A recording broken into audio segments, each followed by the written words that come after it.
Meie maikuus alanud toetuskampaania eesmärgiks on koguda järgmise poolaasta kulude katteks 25 000 eurot. Tänu teie abile, head toetajad, on meil tänaseks õnnestunud koguda rohkem kui pool vajaminevast summast. Ma tänan siiralt kõiki, kel on olnud võimalus panustada. Samas on selge, et seatud eesmärgini, mis aitaks meil järgmise poolaasta tegevused kavandatud määral ellu viia, on veel tükk maad minna.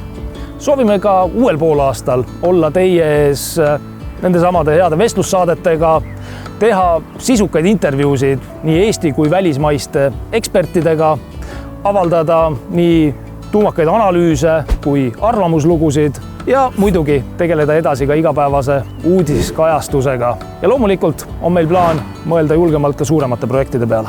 Meie fookus saab jätkuvalt olema isikuvabadustega seotud teemadel. Olgu selleks siis kliimapöörajate kavandatavad sunnimehhanismid, sõnavabaduse kitsendamise probleemid, jälgimisühiskonna arengud, tervisevaliku vabadustega seonduv ja muud ebasoovitavad arengud. Et saaksime oma tööga jätkata, vajame teie toetust.